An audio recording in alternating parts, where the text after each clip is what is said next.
Welcome to the Lovers Lounge, where we speak with experts and guests on topics related to love, relationships, and sex. I am your host, Tina Love, and today we are talking to Linda Weiner.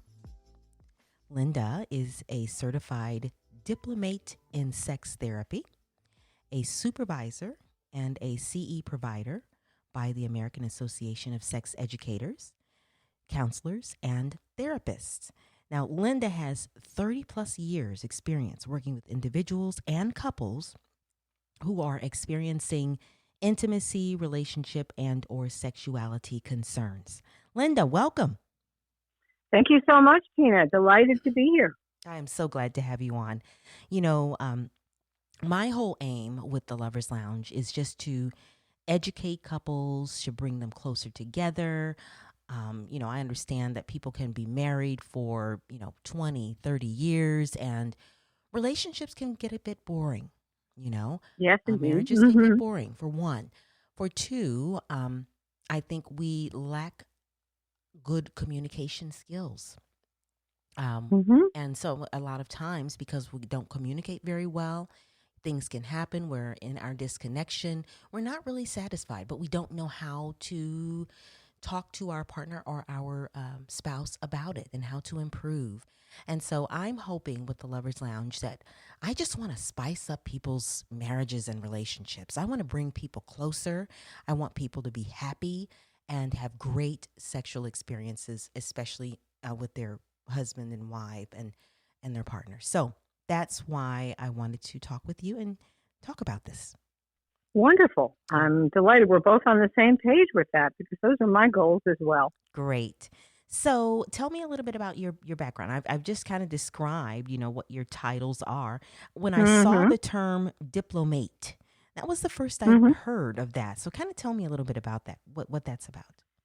Okay. Well, there's one certifying body called the American Association of Sexuality Educators, Counselors, and Therapists that you mentioned, and they have a series of certifications for people who do sex therapy to make sure that the public is getting someone that is ethical, well trained, licensed, insured, certified.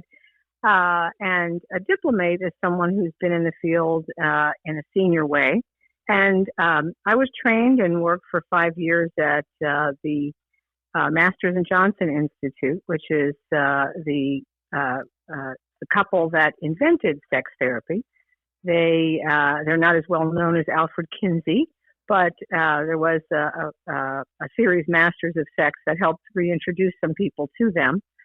And they were here in St. Louis, and I trained with them and was certified by the American Association based on that, how should we say that, experience, which means that I've had the highest training of anyone in sex therapy in Awesome. terms of training at the seat of the people who invented it.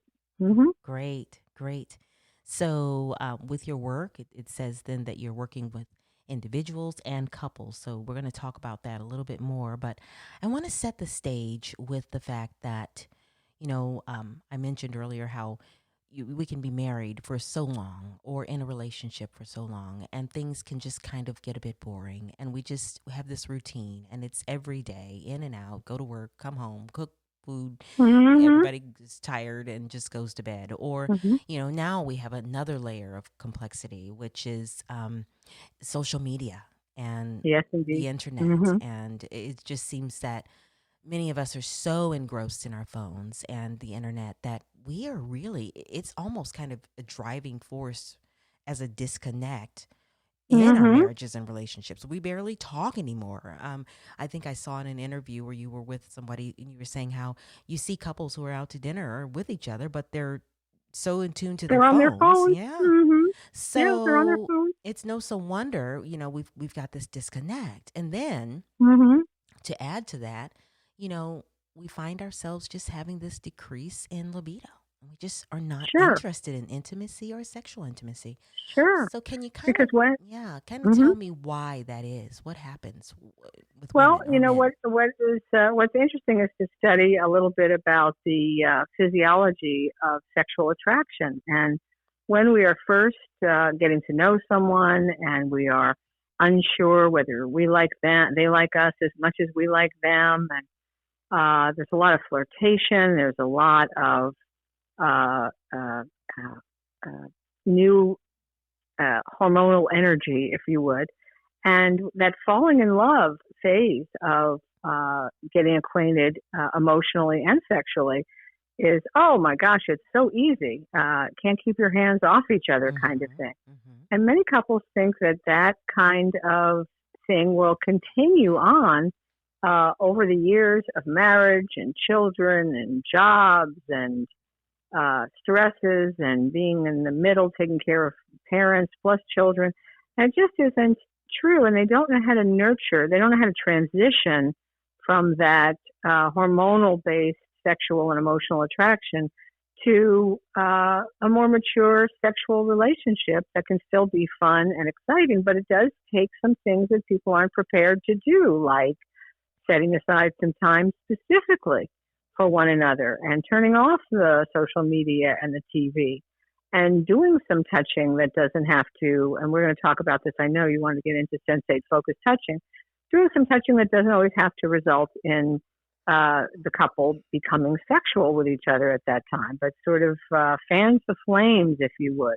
Just Right. like when you're first dating and you take it a little bit slow, and it's the anticipation. And most women in particular tell me they were the most aroused before they started full sexual intimacy, when they were making out on the couch for an hour or two Mm-hmm. with their partner before they had decided to go further sexually. That's to them the most erotic thing. But once couples uh, get married and they're there all the time with each other, they don't schedule. They think sex is just going to happen, and it Right. doesn't. Right. And it's so sad because, when you're married, that's when really, that's when the sex should all begin. I mean, you know what I mean? Exactly. And this is when Yeah, you ought to be, hanging from the rafters, so to speak, that's right.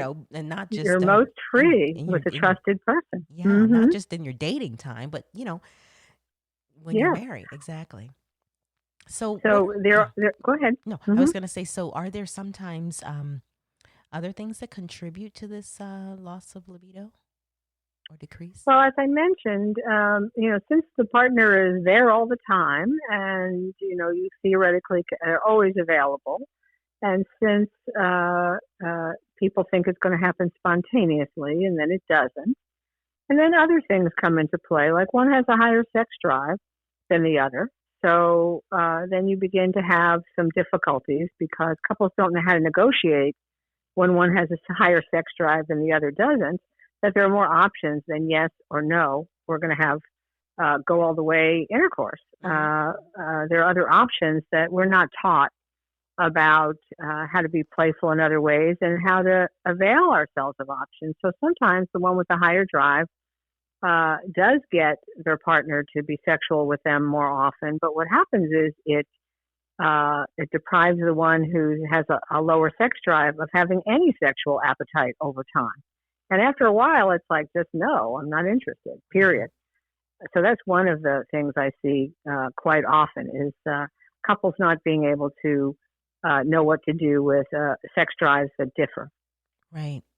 And so I think there's also something that I think you tend to want to rule out just because I looked at some of your interviews before with other people is making sure that there's no biological reason, there's no health concern that, Yes. so can you Hmm. talk a little bit about that? Sure. People come in to see me, and one of the first things I'll ask, especially if there's a problem in sexual functioning, is, have they had their hormone levels checked? For example, men who might have difficulty with erections, or women that have difficulty with desire, or the other way around, men who have difficulty with desire. There are many of them. So I'm glad that you mentioned that to your audience. And more men are coming forward, and it's less embarrassing now because there are more men coming forward and say, "Hey, I just don't really feel it anymore."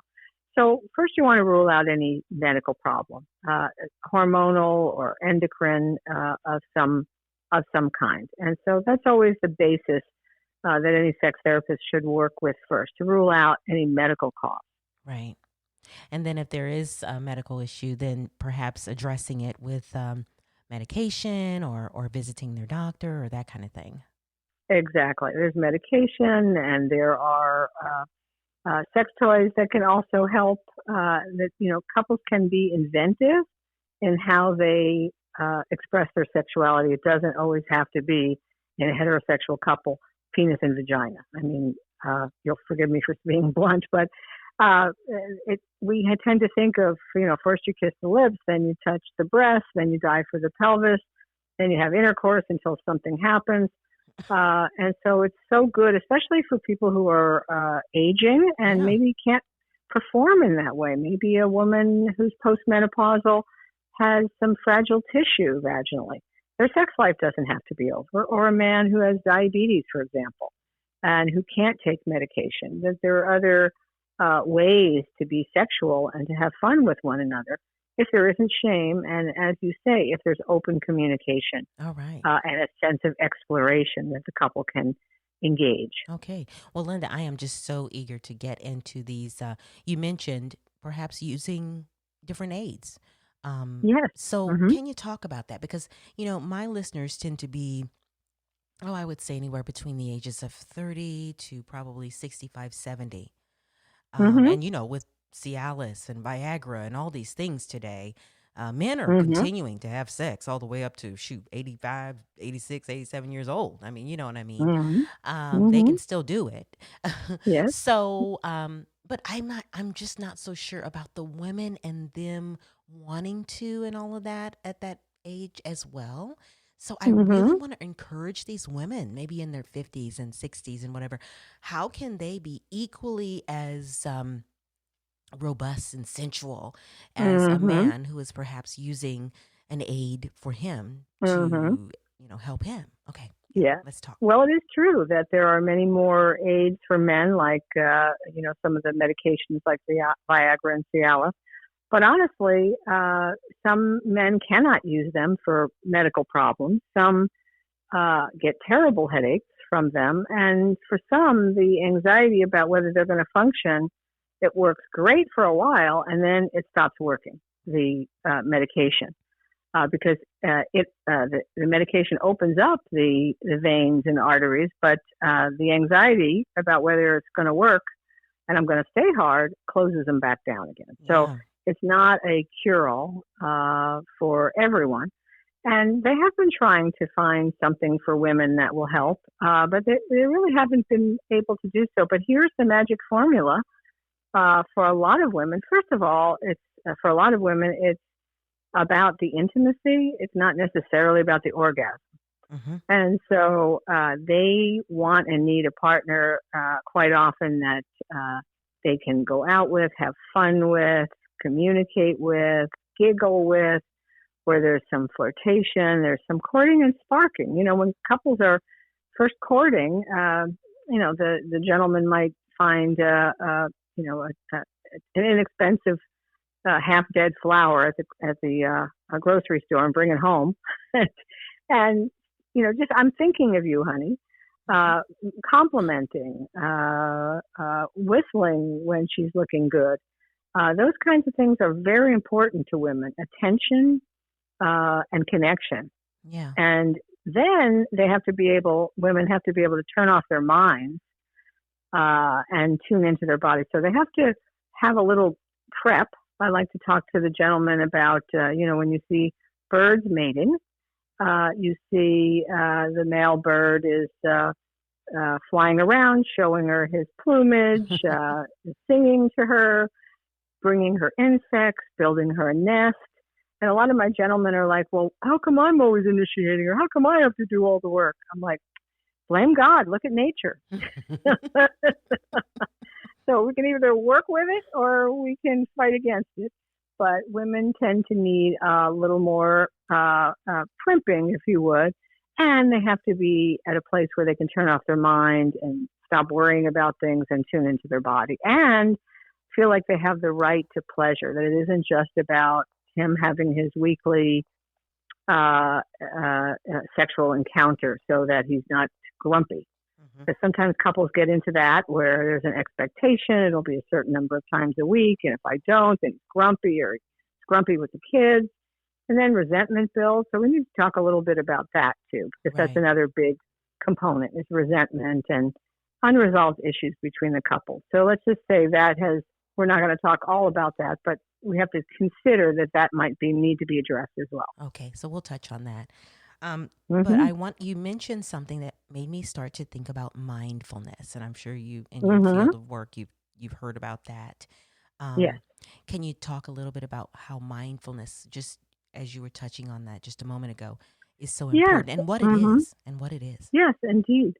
So mindfulness is very big right now, and it's the idea of shutting down or moving away from any kind of distracting thoughts. So letting thoughts come in and then just move out of consciousness, so that you might focus on your breath, or you might focus on the sound of birds twittering, or whatever it is that you're focused on. It's not thought. It's uh, something non-anxiety provoking, and it's something that puts you in the present moment. That's mindfulness.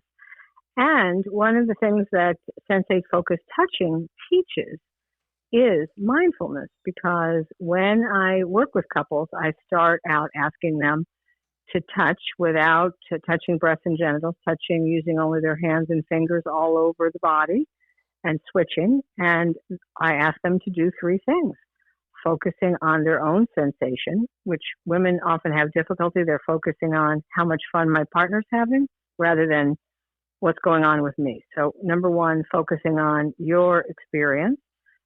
Number two, noticing that if your mind goes to something else, you simply bring it back to these very stable, mindful elements of focusing back on the touch. What does it feel like to you? So it is actually a mindfulness practice. And So why is touching for this? yourself. Yeah, why is this so important? Does it intensify, or it really just It adds to? allows. Yeah. It allows. Let me give you an example. Sex is a natural function, meaning arousal is a natural function, orgasm is a natural function. But like all natural functions, they can be interfered with by anxiety or anxious thoughts or any kinds of thoughts. And so when we honor it in sleep, so for example, sleep is a natural function, but if you're worried about a meeting the next day, you can't sleep. So what do Right. they tell you to do? They tell you to focus on counting sheep. At first I thought, well, that's to bore you to sleep. But Right. no, while you're focusing on sheep, you're not focusing on how The awful work. Yeah. tomorrow's going to be Yeah. if you don't get to sleep. And so it takes your mind from the front part, the thinking part of your brain, into the place where natural functions work, which is the primal brain, the back of your head, the back of your brain. And that's where sex happens, not thinking or talking, but experiencing and being in the present moment.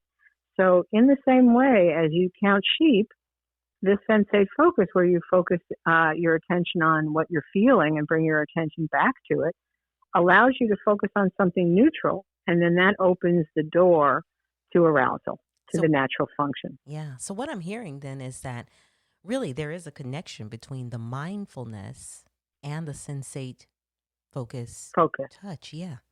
S- Absolutely. Right. Absolutely. So Hmm. so you've kind of touched on it a little bit, but you started kind of going into it, talking about mindfulness. But I want to make sure that people understand exactly what it is and Hmm. how it can be helpful with couples in their perhaps issue with being disconnected. So how do you can you kind of? Yes.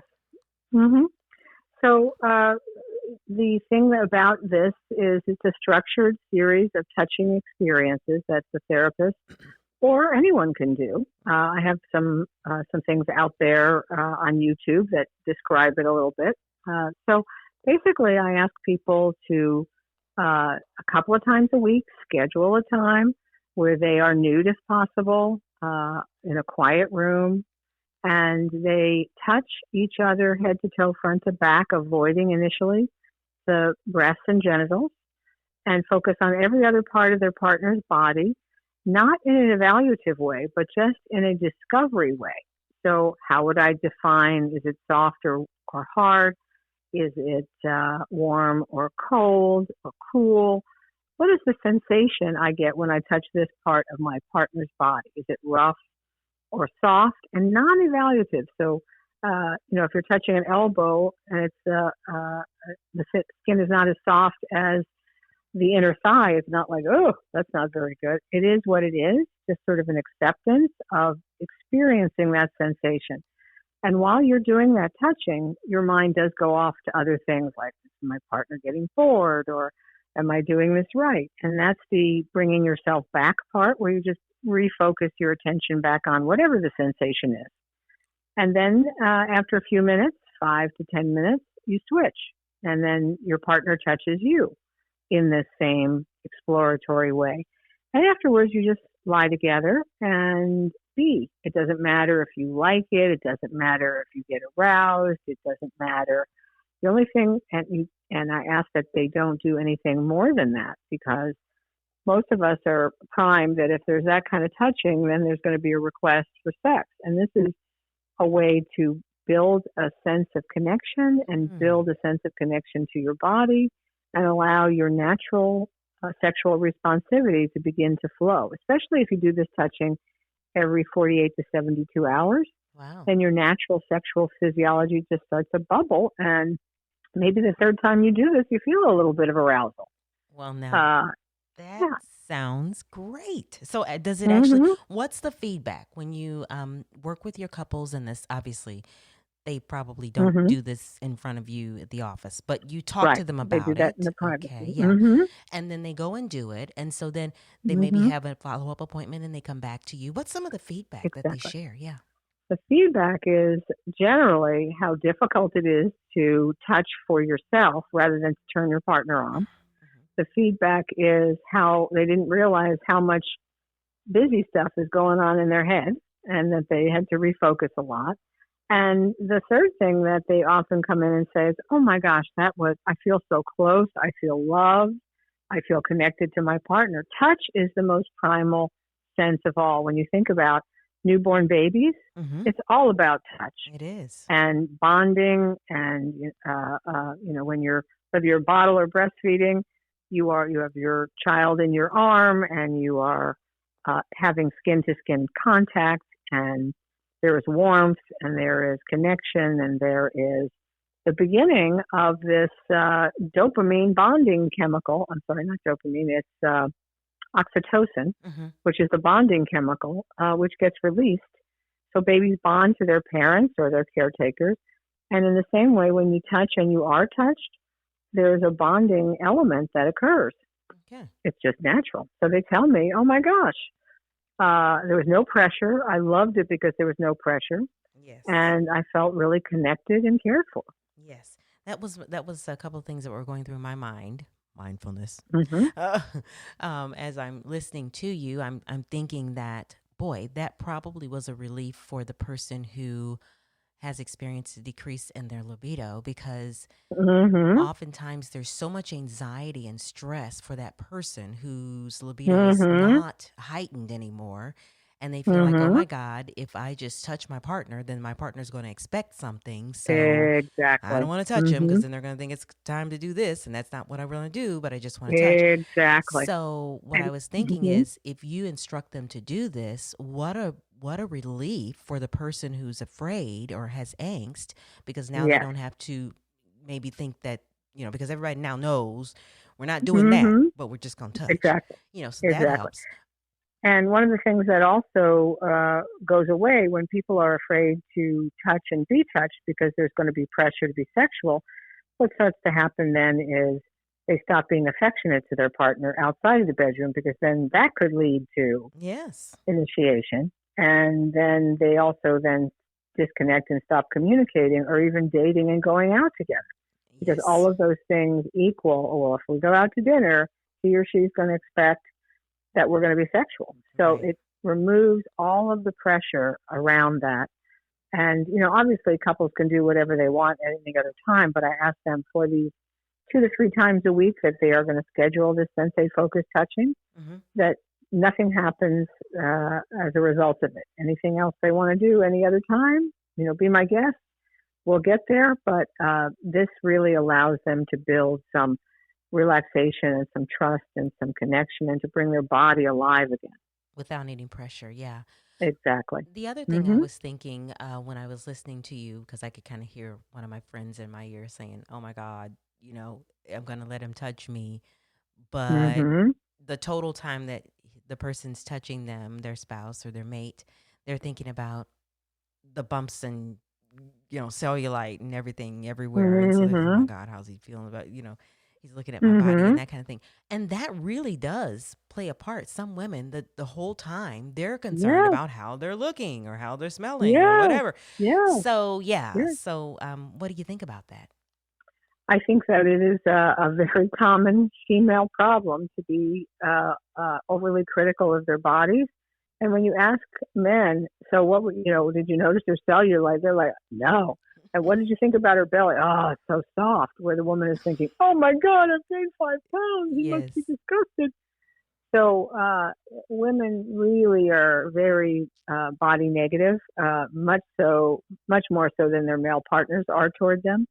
And it also illustrates that the mind being busy with something other than temperature, texture, and pressure, something other than touch, which is neutral, it's going to be that negative stuff. Yeah. And So how arousing is it going to be yeah. to be thinking of your cellulite? It's Right. like thinking about what an awful day it's going to be tomorrow if you don't get to sleep. The Yeah. same phenomena. So there's Mhm. there's an example then of mindfulness and getting out of that, Mhm. thinking about your body and bringing yourself back to what's actually happening Sensation. and the Mhm. sensation of what is happening. Yes. Yeah. Exactly. Yeah. Mhm. So let's go. Beautiful. Let's go to.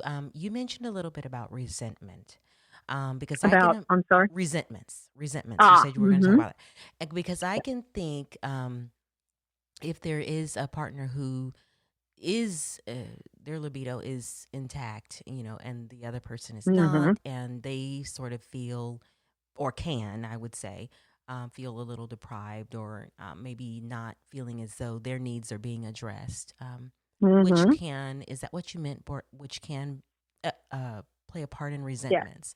So, yeah, Mhm. let's talk about that a little more. Okay, sure. And both can feel resentful. One can feel resentful. The only thing you want from me is sex, and the other person can feel resentful. Uh, that's the one thing that's important to me that you won't give me. So the sort of the joke is women want uh, emotional closeness, and then they're willing to offer sexual intimacy, and men want sexual intimacy, and then they're willing to offer emotional closeness. So I think generally men and women come at this from a different angle, if you would. Mhm. And even among lesbian and gay couples, the same kind of dynamic. There's differences in appetite and different expectations. So there can be resentment on both sides. And if there's no way to deal with it, then they both stay stuck, sitting back to back instead of being able to figure out how are we going to do this? How are we going to break this horrible feeling we have? And, I work with couples a little bit to deal with resentments about other things, whether it be money issues or children or in-laws or whatever the issue is. It's important to be able to air it out and feel like you are a team and you're on the same side. And so those things need to be resolved a little bit before it's safe enough to touch Okay. and to let down your hair, so to speak. Okay. And but once you start doing the touching without the pressure, things that are small that cause annoyance or anger, like someone squeezes the toothpaste from the middle. If you're having an intimate, emotional, and sexual relationship, it's like, I'll give him his toothpaste and I'll have my own. Yeah, it's I'll have not a my big own deal. tube. Yeah. There's a better way, but little things really can annoy us, especially if we've lived with someone a long time. And, there's power struggles that go on over small things. But when you have this glue, cement even, of having emotional and sexual intimacy, so many of the small things become very unimportant. That's good. That's good. So Hmm. we've talked about the libido, whether it's women or men, having a decrease. We've talked about sensate touch and focus therapy, in which that's where we're trying to get to. We've talked about Hmm. what it is. So Hmm. the other thing that I want to talk about, and you kind of mentioned it, but I want to go back, is you said one of the gentlemen said, "Why do I always have to be the one to initiate? Why come she can't?" Hmm. So, do Hmm. you ever have to talk to women about being the initiator? Have you ever been able to train them or give them tips on how to Uh-huh. do that? Yeah. And Uh-huh. what's been the You outcome? know, it's something that's quite funny to me. It's not really funny, but it's quite funny. Is quite often men say they want women to be the sexual initiator, but oh my gosh, when women initiate, sometimes the men are like, "What are you doing?" Yes, Because exactly. they fear performance pressure. Mm-hmm. Will I be able to? Women, if you're not totally in the mood, you can use a little lubricant and be able to function. If men are not in the mood or feel a lot of pressure, that may affect their erection, or they might Right. ejaculate more rapidly. Yeah. So a lot of men say they want their wives or girlfriends to initiate, but what they really mean is they would like them to give a cue that they're interested. Mm-hmm. And so what I generally help women do, because a lot of women are shy about initiating, I know. Yeah. uh, very much so. We've been trained not to, and maybe sometimes we've had the experience of our partners not being too happy that we did. Oh, it's not a good time. I'm upset about work. Why are you picking now? Don't pressure me. Right. Uh, so the best way I find is to spend some time with each other. That's regular dating time and touching time, and for women to be able to cue their partners when they're interested. Some women find they're very comfortable putting on something sexy as a cue that I'm interested. And as long as it's been discussed between them and it isn't just she feels sexy but she's not interested in any initiation. But putting on something sexy or is what I find is the easiest for women to do. Putting on some music and candles and doing a little flirting. That's really what men are interested in when they say, I'd like her to initiate. I'd like her to let me know that it's okay for me to initiate. She's initiating my initiation, so to speak. Okay. Initiating their initiation. Okay. Exactly. All right. Hmm. And so I was going to go into next about creating an atmosphere, but you've kind of touched on it. Um, because you talked about scheduling intimacy, and I thought, Hmm. now then you have to sort of um, create an atmosphere for that and to make it Exactly. safe and comfortable and where your mind can Hmm. be where you are. So you give a little bit more examples of Sure. creating an atmosphere, yeah, and So if you and know that you're scheduling. going to, yeah, if you know that you're going to schedule, oh, like a lot of couples, it's Saturday night. Sometimes it's Sunday morning. Weekend tends to be for people who work 9 to 5, Monday through Friday. Uh, and by the way, a lot of couples say, "Oh, we have great sex when we're on vacation." Well, that's because you're in a relaxed state. You've anticipated this. You're spending a lot of quality time together.